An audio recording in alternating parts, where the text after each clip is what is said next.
ఖండాంతరాల్లో స్థిరపడిన ఎన్ఆర్ఐలు భౌతికంగా కాకుండా ఆర్థిక మేధోపరంగానైనా భారతదేశానికి తిరిగి రావాలని కేటీఆర్ పిలుపునిచ్చారు. తెలంగాణ ప్రపంచానికి స్ఫూర్తిదాయకంగా నిలిచిందన్నారు. కేసీఆర్ నాయకత్వంలో ఇరిగేషన్ నుంచి ఇన్నోవేషన్ వరకు అన్ని రంగాల్లో రాష్ట్రం సత్తా చాటిందని చెప్పారు. అమెరికాలోని పరిస్థితుల దృష్ట్యా ఇబ్బందులు పడుతున్న తెలంగాణ విద్యార్థులకు బీఆర్ఎస్ అండగా ఉంటుందని భరోసానిచ్చారు. అవసరమైతే అక్కడే లీగల్ సెల్ ఏర్పాటు చేస్తామని హామీ ఇచ్చారు. మార్పును స్వీకరించిన వారే ముందుకెళ్తారని చెప్పారు. But we have a lot more to accomplish, and if we really have to become a first world country, we really have a long distance to go. I request all the NRIs here, this is our chance to show the world that even thousands of miles away, the Telangana blood runs warm, loud and proud. This is not a plea. This is not a plea, it's a partnership.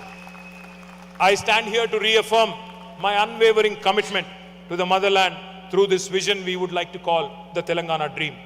Your expertise is not just useful, it is necessary for our country now. Your return back to India may not be physical, but let it be emotional, let it be intellectual, let it be financial, and let it be knowledge.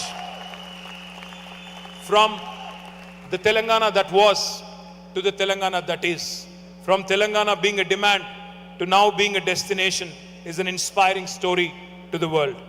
From the Telangana that was, where we were rich in culture but poor in opportunity, to the Telangana that is, we witnessed a magnanimous transformation under KCR's administration. From irrigation to innovation, from Mission Kakatiya to T-Hub, our roots are strong and our wings are wide. ఇక్కడ ఉండే విద్యార్థులు కూడా చాలా మంది ఇక్కడ ఉన్నారు. వాళ్ళు నాకు తెలుసు, నేను కూడా ఇక్కడ చదువుకున్న విద్యార్థిని అమెరికాలో. ఇక్కడ ఇవాళ ప్రస్తుతం ఈ దేశంలో ఉన్న పరిస్థితుల దృష్ట్యా కొంత తెలుగు రాష్ట్రాలకు సంబంధించిన విద్యార్థులు, మన భారతీయ విద్యార్థులు ఇబ్బంది పడుతున్నారని చెప్పి నిన్న మొన్న కొంతమంది మిత్రులు చెప్తా ఉన్నారు. వారికి నాదొకటే సూచన. ఇంగ్లీష్లో ఒక సామెత ఉంది, tough times never lost but tough people do. ఈ ఇబ్బందులన్నీ కూడా తాత్కాలికం.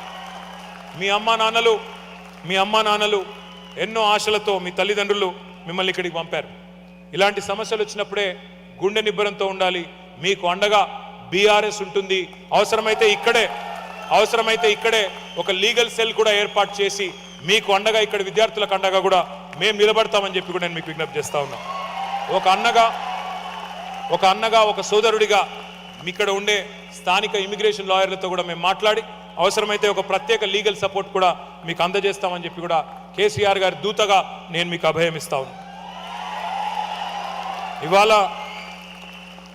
ఇవాళ మీ అందరికీ తెలుసు, ప్రపంచమే ఒక knowledge based economy.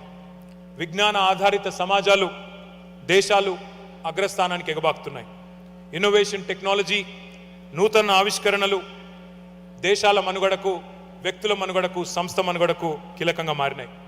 Quest for excellence, నిరంతర విజ్ఞాన అన్వేషణ కొనసాగుతూనే ఉంటుంది. Quest for excellence is incessant. శతాబ్ద కాలంలో జరిగే మార్పులు గతంలో ఇప్పుడు దశాబ్ద కాలంలోనే జరిగిపోతున్నాయి. ఎన్నో మార్పులు ఏడాదిలోనే జరిగిపోతూ ఉన్నాయి. చాలామంది మీరు డెవాప్స్ జాబ్స్ పోతాయి, ప్రోగ్రామింగ్ జాబ్స్ పోతాయి ఏఐ రెవల్యూషన్ వల్ల అనే ఆందోళన కూడా మీలో ఉన్నది. కృత్రిమ మేధస్సు ఏఐ ప్రపంచాన్ని ఊపేస్తున్నది. మార్పు జరిగిన ప్రతిసారి భయము, ఆందోళన సహజం. అందరం మనుషులమే. తట్టుకోగలమా, నెట్టుకు రాగలమా అనే సందేహాలు వస్తూనే ఉంటాయి. కానీ మార్పు అనివార్యం. Change is the only constant. ఆ మార్పుల్లో మనం మనుగడ సాధించాలి అంటే మార్పుకు అలవాటు పడాలి, మార్పును ఆస్వాదించాలి.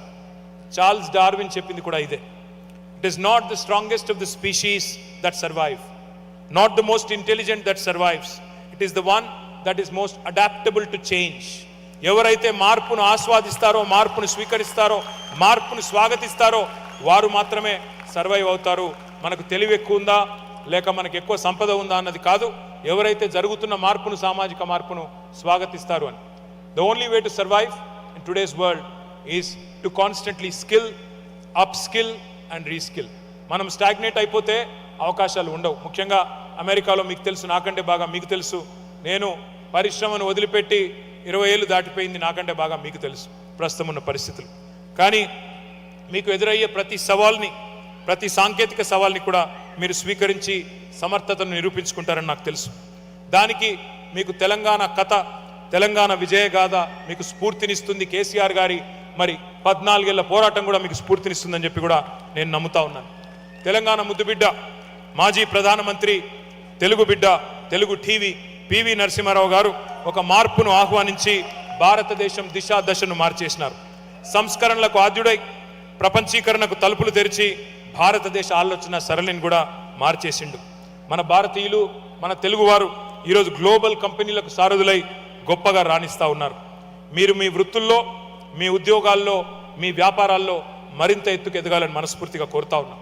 ప్రపంచమంతా మీరు విస్తరించండి, మన మేధస్సు గొప్పతనం చాటుతూనే ఉండండి.